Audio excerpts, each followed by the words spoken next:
तो आज हम पढ़ने जा रहे हैं आपके सबसे ज़्यादा डरावने सपने लेकर आने वाला chapter aldehyde ketone carboxylic acid. सबसे ज़्यादा टफ लगता है।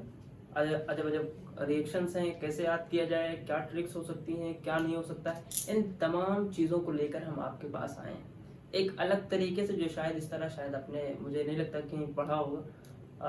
उस तरीके से पढ़ाने के लिए, कंपैरेटिव स्टडी के लिए, ताकि कोशिश ये रहे कि आपको 1 बाय 1 चैप्टर वो ना समझना पड़े कि भाई ये इसको कैसे याद करें, इसको कैसे याद करें। मेरी ये कोशिश होगी कि आपको याद करने के लिए बहुत एक सिंपल फ्लो ग्राफ की तरह बना दिया जाएगा, ताकि आपको ये समझ में आ सके क्या क्या चीज़ें ज़रूरी हैं और कौन कौन से चैप्टर, कौन कौन से रिएक्शंस हैं जो हम समझ सकते हैं, कौन सी रिएक्शन है जिसमें हमें थोड़ी सी मेहनत करनी पड़ेगी और कौन सी रिएक्शन है जिसमें हमें बहुत आसानी के साथ मार्क्स आ सकते हैं। इस तरीके की comparative study, the whole chapter aldehyde ketone carboxylic acid, हम उसको पढ़ने की कोशिश करेंगे। ओके, स्टार्ट करते हैं। प्रिपरेशन पॉइंट ऑफ व्यू से अगर मैं बताऊं तो आपको प्रिपरेशन पॉइंट ऑफ व्यू से सबसे पहले एल्डिहाइड का दिया गया, फिर कीटोन का दिया गया और फिर कार्बोक्सिलिक एसिड बाद में ही दिया गया, इसकी प्रॉपर्टीज बताएं। मैं इन तीनों को एक साथ ले रहा हूँ। मैं वो रिएक्शन को कॉमन करना चाहता हूँ जिनके पास रिएजेंट जो है ना वो कॉमन है, जिनके पास रिएजेंट कॉमन है तीनों में, उन तीनों को एक साथ बनाते हैं। नहीं होगा तो कोई बात नहीं, हो जाएगा तो बढ़िया है। देखिए, एक रिएजेंट आपको मिला होगा जो शुरू में रिएक्टेंट, उसका नाम है RC ट्रिपल बॉन्ड N। ये जो रिएक्टेंट है इसकी वजह से आपको, आप तीनों बना सकते हैं, एल्डिहाइड भी बना सकते हैं, कीटोन भी बना सकते हैं और कार्बोक्सिलिक एसिड भी बना सकते हैं। कैसे बनता है वो देखिए।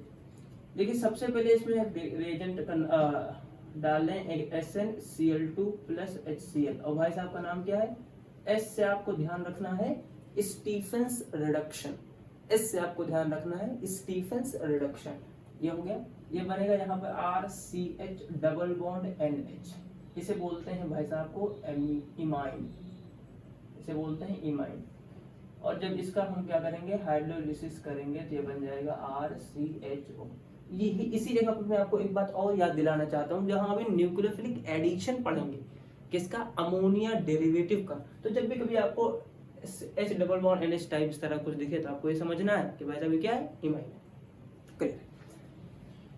अगर इसकी रिएक्शन हम कराएं CH3MgBr, जिसे बोलते हैं ग्रिग्नार्ड रिएजेंट, ठीक है, तो यहाँ पर बनेगा R तो R है और इस C डबल बॉन्ड को इस तरह बनाइए और CH3 बना दीजिए, इस तरह बन जाएगा R। तो आपको CN से क्या क्या ध्यान मिल रहा है, अगर कुछ भी इस तरह रिएजेंट दिया है ये किस तरह आपको जाना है, तो कंपैरेटिव स्टडी अगर होगी तो आप ज्यादा बेहतर कर पाएंगे। CN से हम कार्बोक्सिलिक एसिड भी बनाते हैं। अगर यहाँ पर हम H3O प्लस क्या करें, हाइड्रोलिसिस करें, पहले करते हैं पार्शियल, ताकि बीच वाला प्रॉब्लम भी बन जाए हमें। RCONH, जिसे बोलते हैं अमाइड, अमाइड। और जब इसकी हम हाइड्रोलिसिस करते हैं फुल्ली तो ये बन जाता है RC डबल बॉन्ड O और OH। तो ये जो RC ट्रिपल बॉन्ड N है, इससे हम तीनों जो हमारे एल्डिहाइड है, कीटोन है, कार्बोक्सिलिक एसिड, इन तीनों को हम कैसे बना सकते हैं, RCN से बना सकते हैं, डिफरेंट डिफरेंट किससे, रिएजेंट से। SnCl2 यहाँ पर एक क्या क्या आपके पास आती है, एक नेम्ड रिएक्शन आती है जो आपको हो सकता है बनाने के लिए भी आए इसमें एग्जामिनेशन में। अगला है जिसके पीछे आप परेशान होगी, सबसे पहले इसको क्यों नहीं पढ़ाया है बताते हैं भाई साहब। इसे बोलते हैं कार्बोनिल क्लोराइड है, ये आपने पढ़ी होगी, जिसने भी स्टार्ट की होगी सबसे पहला पेज तो पढ़ते ही हैं। तो यहाँ पर यूज करते हैं H2PdBaSO4, H2PdBaSO4, जिसका नाम है लिंडलार्स कैटलिस्ट है, और ये बनाता है RCHO। और इस जो रिएक्शन का नाम है, ये भी आप ध्यान पूर्वक समझेंगे क्योंकि हो सकता है आपसे पूछ ले क्या है। इसका नाम है रोजेनमुंड रिडक्शन। अभी याद कैसे करनी है, याद आपको सिर्फ इस वजह से करनी है कि आप जब पहला ही पेज उठाएंगे, 4 बार जब इसको पढ़ेंगे तो रिएक्शन वैसे भी याद हो जाएगी। सबसे पहली रिएक्शन जो हमारे पास है वो कौन सी रिएक्शन है, रोजेनमुंड रिडक्शन। चलिए, इसी RCOCl से अगर हम बनाना चाहें क्या, एसिड, तो यहाँ OH माइनस या H2O डाल दीजिए, ये चुपचाप अपने आप अपनी पोजीशन पे आ जाएगा, इसे बोलते हैं कार्बोक्सिलिक एसिड। इस तरह आप क्या बना सकते हैं, ये जो हमारा रिएक्टेंट है उससे हम दोनों चीजें बना सकते हैं। कीटोन नहीं बनता है, इससे बन सकता है लेकिन आपके उसमें नहीं है तो हम नहीं जा रहे हैं उस तरफ। देखिए अगला, अगर हम अगला ले लें, हम ले रहे हैं टॉलीन, मैं लेता हूँ टॉलीन। टोलिन को अगर मैं CrO2Cl2 डालता हूँ इसमें, और दूसरा मैं डालता हूँ KMnO4OH-, ठीक है, तो मैं इसको बोल सकता हूँ कि यहाँ बनेगा क्या, CHO, और इस रिएक्शन का नाम है इटार्ड रिएक्शन। ये अपने दिमाग में बिल्कुल अलग ही तरीके से नेगेटिव कैरेक्टर बना लीजिए, क्योंकि ये रिएक्शन आपको भूल जाएंगे, बार बार भूल जाएंगे। बहुत लोग भूलते हैं, क्योंकि मैं अपने समय में भूल जाता हूँ, मुझे ऐसा लगता है भूल जाते हैं। अगर आपको याद है बहुत अच्छी बात है, नहीं तो इसको एक अलग सी इमेज, मतलब एक अलग ही जगह चिपका लीजिए, अपने जहाँ स्टडी टेबल उसके पास चिपका लीजिए, इटार्ड रिएक्शन। हो सकता है पूछ ले, ये रिएक्शन आपको ना आए। ये नीट में भी अभी रिसेंटली आई थी 2021 में। और ये तो सिंपल आप जानते हैं कि इतना हाई फाई ये ऑक्सीडाइजिंग एजेंट है कि सबको क्या बना देगा, बेंजोइक एसिड। तो सिंपल ये रिएक्शन इस तरह हम, ये इस तरह की 3 ये हमारे रिएक्टर हैं जिनको हम आसानी के साथ कर सकते हैं। आगे लिखते हैं कुछ, आगे की बात करें तो देखिए, एक मैं फ्लो ग्राफ टाइप बना रहा हूँ। फ्लो ग्राफ भी नहीं है, एक ऐसी रिएक्शन का सीक्वेंस है जो आपको याद रखना बहुत जरूरी है, और इसके थ्रू एटलीस्ट 10 से 15 रिएक्शन जो है मैं कोशिश करूंगा कि आपको याद करा दी जाए, आपको समझ में आ जाए। आपको पता है ऑक्सीडेशन एंड रिडक्शन, इनके प्रोसेस से हम कई चीजें बना सकते हैं और कई चीजें आगे पीछे भी ला सकते हैं, ठीक, उन्हीं को कोशिश करते हैं एक फ्लो में लिखने की। अब यहाँ पर अगर हम लें एल्केन, साथ में जोड़ लीजिए ईन, और साथ में जोड़ लीजिए आयन। अगर मैं इसका ऑक्सीडेशन करता हूं थोड़ा सा, तो इसे बनेगा अल्कोहल, ठीक है। यहाँ 1 डिग्री भी बन सकता है, 2 डिग्री भी बन सकता है, 3 डिग्री बन सकता है। अगर 1 डिग्री बनता है तो एल्डिहाइड बनता है, 2 डिग्री बनता है तो कीटोन बनता है। और जब मैं इसका ऑक्सीडेशन करता हूँ तो यहाँ पर बनता है कार्बोक्सिलिक एसिड, तो मैं यहाँ एसिड लिख देता हूँ। इन द सेम पैटर्न अगर मैं यहाँ पर इस तरफ आऊंगा तो यहाँ पर क्या होगा, रिडक्शन होगा। ये जो आपको ये ग्राफ की वजह से आपको बहुत सारी रिएक्शन जो है वो याद होंगी। मैं देखता हूँ, कोशिश करते हैं, अपन बनाते हैं। एल्केन से अगर हम एसिड पे पहुंचना चाहें तो कुछ नहीं करना है, अभी मैंने बताया आपको KMnO4 डाल देना है, आप वहां पर पहुंच जाएंगे, कोई दिक्कत नहीं, कोई परेशानी नहीं। अच्छा, अगर आपको एल्केन से अल्कोहल पे पहुंचना है तो आप हाइड्रोकार्बन में पढ़े होंगे कि हल्का सा क्या कर देना है, ऑक्सीडाइज कर देना है, माइल्ड ऑक्सीडाइजिंग एजेंट से आप यहाँ पर अल्कोहल पे पहुंच जाएंगे। अल्कोहल से आपको एल्डिहाइड पे पहुंचना है तो आप सिंपल से एक रिएक्शन पढ़े होंगे जिसका नाम है PCC, जिसका नाम है PCC। इसे बोलते हैं माइल्ड ऑक्सीडाइजिंग एजेंट, जिसकी वजह से हम एल्डिहाइड या कीटोन पर पहुंच सकते हैं उसके रिस्पेक्ट में कि 1 डिग्री, 2 डिग्री, 3 डिग्री। क्लियर? अच्छा, यहाँ पर 2-3 रिएक्शन है जिनको हमें समझना जरूरी है। अगर यहाँ पर एल्कीन ले हम, if will take any kind of alkene, मैं यहाँ लेता हूँ, ठीक है, और मैं इसका करता हूँ ओजोनोलिसिस। ये आपको याद रखना बहुत जरूरी है और ये आएगा भी जरूर 110%। अगर मैं इसका ओजोनोलिसिस करता हूँ तो मैं ऑक्सीजन इसको देता हूँ, ऑक्सीजन इसको देता हूँ, यहाँ पर 2 मोल किसके बनेंगे, SCHO के बनेंगे। तो आपको पता चल रहा है कि यहाँ पर क्या बन सकता है, एल्डिहाइड बन सकता है। सेम पैटर्न में यहाँ पर हमारा वो भी बन सकता है, कीटोन भी। तो यहाँ एल्कीन से हम अगर यहाँ पहुंचना चाहें एल्डिहाइड या कीटोन पे, तो हम क्या डाल देंगे, ओजोनोलिसिस कर दें, बन सकता है। अच्छा, अगर हम एल्कीन लें CH ट्रिपल बॉन्ड CH और इसकी रिएक्शन में कराऊं Hg+2 H2SO4 बाद में H3O+, ये रिएक्शन कहलाती है Kucherov reaction. This is one of the most important reaction जो आपको समझनी है। ये रिएक्शन होती है और यहाँ पर बनता है CH3 C double bond O और H, ठीक है, यहाँ से कीटोन भी बनाया जाता है। तो मैं अगर मैं इस रिएक्शन को लूं और यहाँ Hg+2 और H2SO4 डाल दूं तो हमें क्या मिलेगा, एल्डिहाइड या कीटोन मिल जाएगा। तो इसे मैं बोलता हूँ Kucherov reaction, Kucherov reaction. This is ozonolysis, ozonolysis.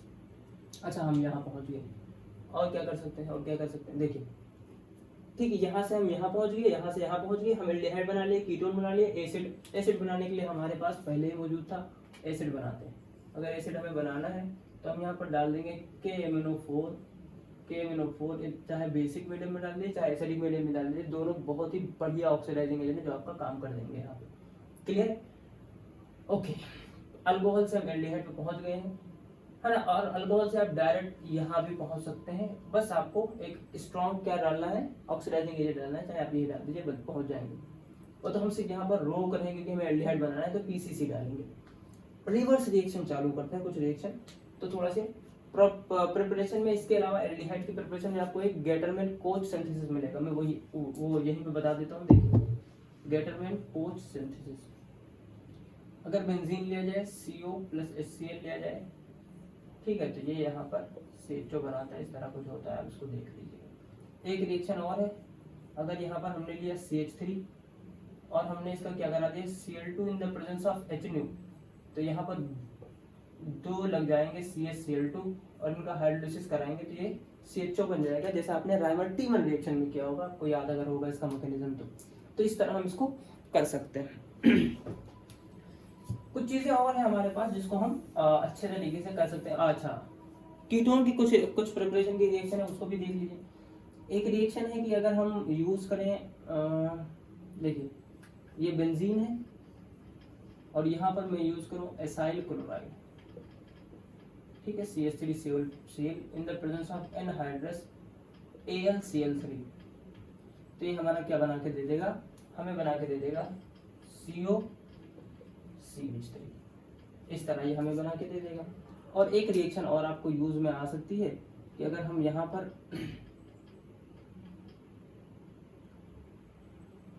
RC⋯O Cl का यूज करें R2CD की प्रेजेंस में, तो ये RC⋯O और R इस तरह बन सकता है। और यही 2 रिएक्शन है जो कीटोन की प्रिपरेशन में है। और एल्डिहाइड की इसके आपकी प्रिपरेशन के लिए RMgX, और इसका रिएक्शन अगर हम कराएं CO2 के साथ, इसकी रिएक्शन आप कराएंगे तो आपको पता चलेगा कि बन जाएगा RC⋯OH, ठीक है। तो ये आपके कुछ रिएक्शन है जो अदर देन दिस है, लेकिन ये जो मैं फ्लो ग्राफ बनाया हूँ, इस फ्लो ग्राफ की वजह से आपको इतनी ढेर सारी रिएक्शन पढ़ने को मिलेंगी, इतने ढेर सारे रिएक्शन आप समझने की कोशिश कर पाएंगे, जिससे आपका कन्वर्जन बेहतर होंगे, जिससे आपकी सोच बेहतर होगी कि यार किस तरह घूम रहा है, कौन कौन सी रिएजेंट हैं जो हमें याद हो सकते हैं, कौन कौन सी चीजें हैं जो हमें समझ में आ सकती हैं। इतनी बात क्लियर है?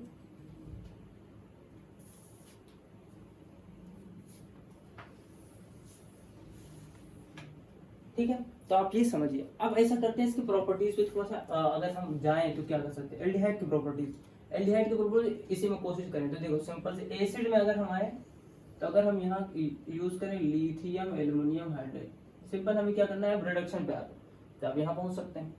एल्डिहाइड और कीटोन के लिए 2 रिएक्शन है जो एल्केन पे पहुंचाती है, आपको ध्यान देना बहुत जरूरी है। पहली रिएक्शन का नाम है Clemmensen reduction, first reaction is Clemmensen reduction, जो यूज होता है ZnHg कंसंट्रेट HCl, ये यूज किया जाता है। दूसरी रिएक्शन है वोल्फ-किश्नर रिडक्शन, और दोनों का काम क्या है साहब, सेम है, N2H4 KOH in the presence of ethylene glycol. ये दोनों का काम क्या है कि आपको यहाँ से यहाँ पहुंचा सकता है। आप अगर ध्यान पूर्वक इस पूरे फ्लो को देखें तो आपको पता चलेगा कितनी रिएक्शन है जो हम समझ चुके हैं, कितनी रिएक्शन है जो हमें याद हो सके। तो ये अगर आपको याद होगा कायदे से, बढ़िया तरीके से आप समझ पाएंगे, तो आपकी जो रिएक्शन के तरीके हैं ना वो थोड़े सा बेहतर हो जाएंगे, ठीक है। अब अपन थोड़ी सी कुछ इसकी स्पेसिफिक प्रॉपर्टीज पर डिस्कस करते हैं जो हमारे काम में आने वाली हैं, जो हमें बहुत फोकस्ड क्वेश्चन आते हैं जिनके ऊपर। देखो नेम रिएक्शन हमने पढ़ ली, Stephens reduction SnCl2 + Cl, Rosenmund reduction हमने पढ़ ली, इटार्ड रिएक्शन हमने पढ़ ली, क्लेमेंसन रिडक्शन हमने पढ़ ली, हमने पढ़ लिया वोल्फ-किश्नर, हमने पढ़ लिया कुचरोव रिएक्शन, हमने पढ़ लिया ओजोनोलिसिस। इस तरह की ढेर सारी आपने नेम रिएक्शन पढ़ ली। करना कुछ नहीं, इसके ऊपर 4-5 क्वेश्चन प्रैक्टिस करिए, 10, 15, 20 जो भी हो सकते हैं, है ना, ये ना होता फंबल होता है। इस तरह के आप क्वेश्चन जितने ज्यादा प्रैक्टिस करेंगे, कहने का मतलब है, तो आप उतना बेहतर कर पाएंगे, उतना बेहतर आपका रिजल्ट होगा। क्लियर है? अपन कुछ और डिस्कस करते हैं इसके स्पेसिफिक प्रॉपर्टीज पर, इनके स्पेसिफिक रिएक्शन पर, और कुछ क्वेश्चन लेते हैं जिससे हमारा थोड़ा ब्रेन जो है थोड़ा सा और बेहतर खुल सके। स्पेसिफिकली हम बात करते हैं सबसे पहले एल्डिहाइड और कीटोन की, जो बहुत ज्यादा जिससे क्वेश्चन पूछे भी जाते हैं, जिससे हमें समझना भी है, वो क्या है। देखिए सबसे पहले आपको समझना है कि जो RC डबल बॉन्ड O है, ये बॉन्ड है, ये वाला बॉन्ड जो है यहाँ पर अटैक पॉसिबल है किसका, न्यूक्लियोफाइल का। तो पहली पॉसिबिलिटी ये है कि यहाँ पर क्या हो सकता है, यहाँ पर क्या हो सकता है, न्यूक्लियोफिलिक अटैक हो सकता है, और इस वजह से ये एक बहुत बेहतर टाइप की रिएक्शन शो करता है, जिसका वो नाम है न्यूक्लियोफिलिक एडिशन रिएक्शन। क्लियर है, जो हमें पढ़ना भी है, जो बहुत ज्यादा पूछा भी जाता है, काफी ज्यादा आएगा भी आपको। दूसरी बात, आपको सिर्फ C डबल बॉन्ड O कहीं दिखे, इसका मतलब यहाँ पर एक पॉसिबिलिटी है रेजोनेंस की, और जब भी कभी पॉसिबिलिटी हो रेजोनेंस की, तो मतलब यहाँ पर अगर नेगेटिव चार्ज बनता है तो ये नेगेटिव चार्ज क्या होगा, रेजोनेंस में होगा, और जब भी कभी ऐसा होगा तो इसकी वजह से ये वाला हाइड्रोजन जो है क्या हो जाता है, एसिडिक हो जाता है, और इस अल्फा हाइड्रोजन की वजह से कुछ रिएक्शन हमारे काम में आती हैं। उस रिएक्शन का नाम है अल्डोल कंडेंसेशन, जो मैं पहले पढ़ा चुका हूँ थोड़ा सा डेप्थ में, आपसे जाके मैं यहीं डाल दूंगा, आप डिस्क्रिप्शन में, आप उसे देख लीजिएगा, आपको समझ में आ जाएंगे। ठीक है, पहली रिएक्शन डिस्कस करते हैं, न्यूक्लियोफिलिक एडिशन रिएक्शन, जिसमें खूब ज्यादा भर भर के रखी गई। देखिए, सपोज करिए हमारे पास है RC डबल बॉन्ड OH, इसे बोलते हैं एल्डिहाइड, हमारे पास दिया हुआ है HCN, तो ये टूटेगा H plus plus CN minus में। कैसे जुड़ता है आप अगर ये समझ लेंगे, तो चूंकि मैंने बताया ये न्यूक्लियोफिलिक साइट है, तो ये टूटेगा, यहाँ बनेगा, ये बॉन्ड क्या हुआ, ये बॉन्ड एक ब्रेक हुआ, ऊपर नेगेटिव चार्ज, यहाँ पर CN, इधर पे H, ये वाला H जो है ये यहाँ पर जुड़ जाएगा, और ये बनेगा RCOH HCN। ठीक है, ये जो आपको दिख रहा होगा ये क्या दिख रहा है, हाँ जी, एक कार्बन दिख रहा है, साथ ही साथ sp3 हाइब्रिडाइज भी है, और इसे बोलते हैं cyano hydrogen. In similar fashion हम NaHSO3 भी यूज करते हैं। इन सिमिलर फैशन हमारे पास कुछ और भी होते हैं जिन्हें हम यूज करते हैं। सबसे पहले हम बनाते हैं एसिटल, दूसरा हम बनाते हैं कीटल। एसिटल और कीटल क्यों बनता है, आपको अगर रीजन नहीं पता है तो मैं वो बता देता हूँ, बाकी आसान तो है। यहाँ पर आप R-OH यूज करिए, और यहाँ पर सिंपली हमें पता है कि ये RCOH और H दूसरा OR बन जाएगा। जब एक तरफ OR एक तरफ OH हो तो इसे बोलते हैं हेमी एसिटल। क्या बोलते हैं, हेमी एसिटल। चूंकि ये रिएक्शन होती है क्या हमारी, ये रिएक्शन होती है हमारी रिवर्सिबल रिएक्शन, तो प्रोडक्शन ऑफ कार्बोनिल ग्रुप के लिए हम हेमी एसिटल और एसिटल का यूज करते हैं। जब भी कभी आपको प्रोटेक्ट करना हो, तो आप जैसे सपोज करो कि आप चेस खेलते हो, तो चेस खेलने के समय पर आपके सामने कुछ 2-4 प्यादे डाल दिए जाते हैं, ताकि जो आपका किंग है ना वो क्या हो, मस्त तरीके से क्या हो जाए, हमारा प्रोडक्ट हो जाए, और उसके बाद हम प्यादों को हटा देते हैं और किंग हमारा प्रोटेक्ट होता है। तो उसी तरीके से जब हमें इसे प्रोटेक्ट करना होता है किसको, कार्बोनिल ग्रुप को, तो हम क्या करते हैं, उसके साथ हम यहाँ पर चाहे उसे एसिटल बना दीजिए चाहे हेमी एसिटल बना देते हैं। ये सब बनाने के बाद हम ये चूंकि तुरंत रिवर्सिबल है, ये रिएक्शन तुरंत पॉसिबल है कि वहां पर हो जाए, कैसे H2O डाली तुरंत वहां पहुंच जाएगी, तो हम क्या कर सकते हैं, आसानी के साथ वहां अचीव कर सकते हैं। इस वजह से हम हेमी एसिटल और एसिटल का यूज करते हैं। दूसरी बात, अगर हम बात करें अमोनिया डेरिवेटिव की रिएक्शन, NH2, मैं इस फॉर्म में इस वजह से तोड़ रहा हूँ क्योंकि आपको सिंपल याद हो जाएगा। RC डबल बॉन्ड O को इस तरफ रख दीजिए और H को आप इस तरफ लीजिए। ये H2O को आपको हर बार निकालना है, और आपको यहाँ पर RCH डबल बॉन्ड NH बनाते रहना है। आप अगर देख पा रहे हो RCH डबल बॉन्ड NH जो बना है, इसी को मैंने स्टीफन से रिडक्शन में जो हमारा इंटरमीडिएट था मैंने बताया था वो क्या है, इमाइन है।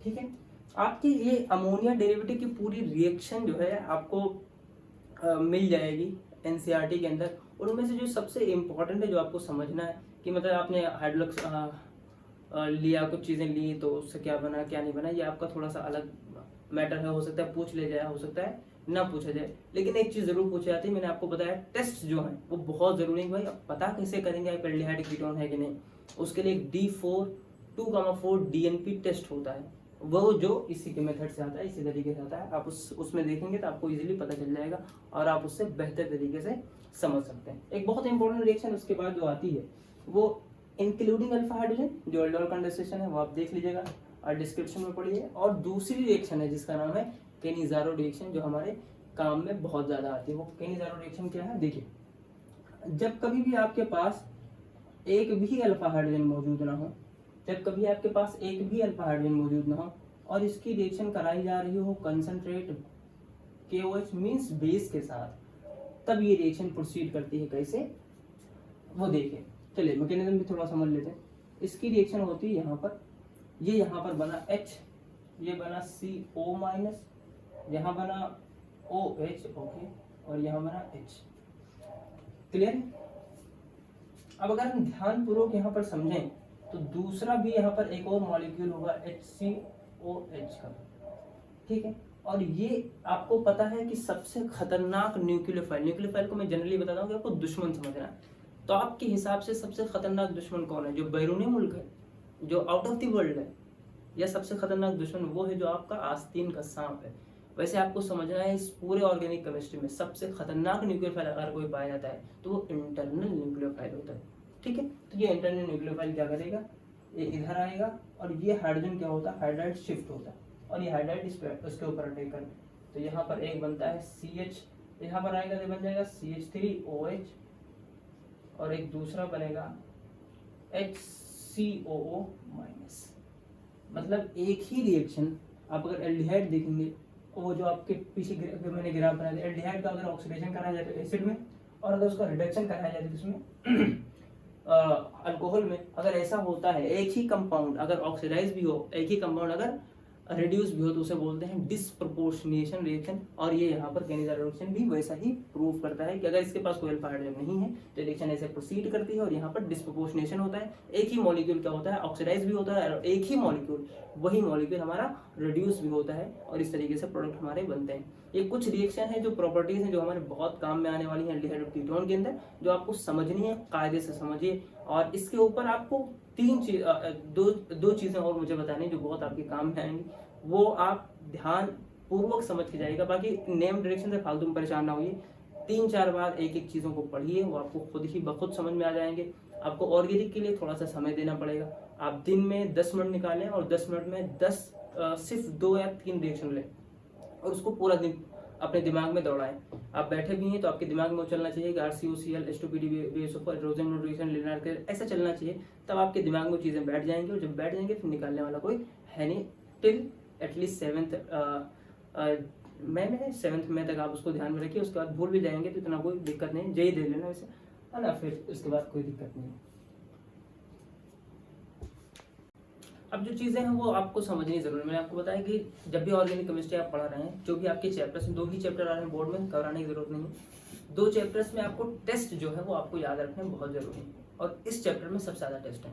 और इन चैप्टर में जो टेस्ट हैं उन सबको हम वन बाय वन उसको डिस्कस करते हैं। बहुत आसान है आपके लिए, बहुत आसानी से 2-4 नंबर फ्री में मिल जाएंगे। ध्यानपूर्वक इस सेक्शन को देखेगा आपको समझ में आएगा, और हो सकता है कि आपको जेई में भी मिले। देखिए आपको पता है कि ऑक्सीडेशन करना एल्डिहाइड का मुश्किल है, एल्डिहाइड का ऑक्सीडेशन करना मुश्किल है इन कंपेरिजन टू कीटोन। तो जब भी कभी आपको एल्डिहाइड और कीटोन के बीच में क्या करना है, कि एल्डिहाइड और कीटोन के बीच में आपसे बोला जाए कि आप ये बताइए कि इनको कैसे डिफरेंशिएट करेंगे, तो आप वहां पर बताएंगे कि भाई साहब एक नाम है टॉलेंस का, जिसकी वजह से हम इसको डिफरेंशिएट कर देंगे। क्या करता है Tollens reagent? Silver mirror test का नाम सुना होगा।